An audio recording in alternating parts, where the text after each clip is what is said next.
sub-zero temperatures, and a snapped airline. Find out what I'm talking about right after this. Welcome back to PaleriderTV. Yes, that is correct. Frigid sub-zero temperatures and a plastic airline do not mix. No, they don't. I unloaded there in Indianapolis Tuesday morning. I think when I got to the customer it was minus 10, minus 8, something like that. It was cold, bitter cold. The truck did alright, you know, it coughing a little bit, but it got up and made it over there from the TA there in Clayton over to my customer in Indianapolis. So I got empty, no problem, got back in, unloaded, and went over to Greenfield, Indiana to pick up a load that was going down to Burlington, North Carolina. Got over there to the customer, checked in. It was still cold. I think it was barely zero, if that. Man, just cold. I hate that cold. It's just cold. It just hurts your bones, you know. They told me the door to back into, so it was kind of tight to get in. But I tried it from one angle, pull up, and I couldn't pull up far enough to get back straight in. So I said, well, I pulled up over this way to kind of do a little half blindside in. I said, I got it from here. So when I pulled up that way, I heard it. I heard it snap, and I heard all the air come out of the trailer. Trailer locked up, and I said, man, I hope that thing just popped off there. I hope I didn't break the line. Sure enough, went back there and broke it right there. And man, these things, when it gets that cold, these things are just like twigs, dried twigs. They just snap. They just snap like crazy.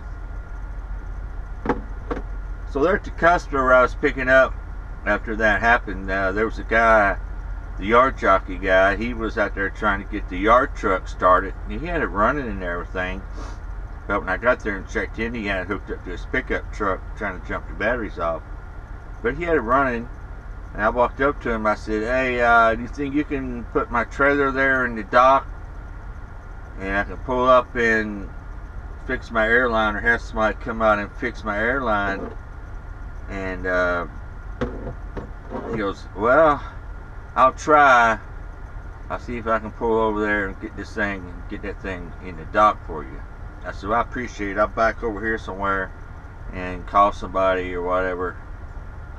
So I went unhook from the trailer, and I back over here on the side by the yard jockey, and he goes, man, this thing, it's dead. It had died in that little bit of time. So I said, man, what are we going to do now? I guess I'll have to, you know, call somebody real quick to have me bring one out here, or maybe I can bobtail to get one real quick. But the trailer was kind of blocking the entrance about halfway.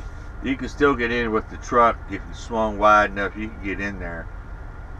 But he goes, hold on a minute, man. I think I might have one of those airlines. So he walked inside there. They had a little storage room where they keep some tools, odds and ends things for the yard truck and everything. He came out and he had an airline still in the bag.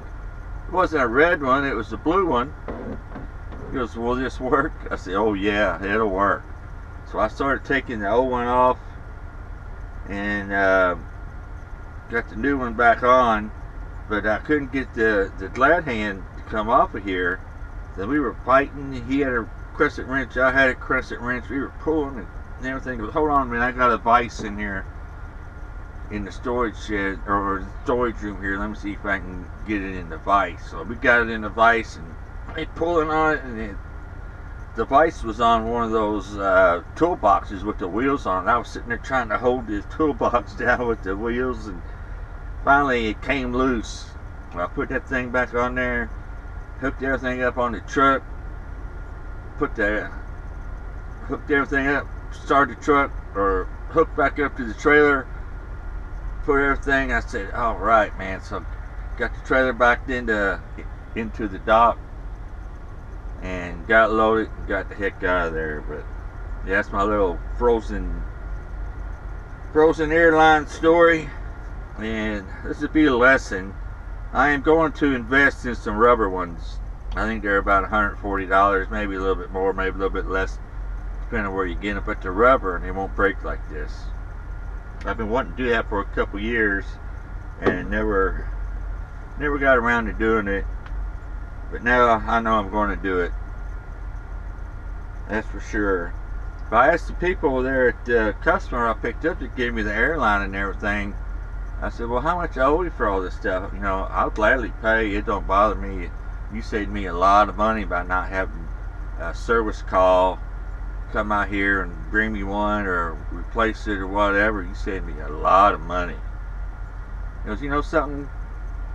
Forget about it. It's no big deal. You know, we're glad to help out. And I said, really? I'll pay it out. He goes, no, man, don't worry about it. Glad to help. I said, all right, man. So I called dispatch and there in Little Rock, told them what was going on, and told them that what the customer did. Maybe put in a good word, you know. And they said, yeah, that's pretty cool. Help you out like that.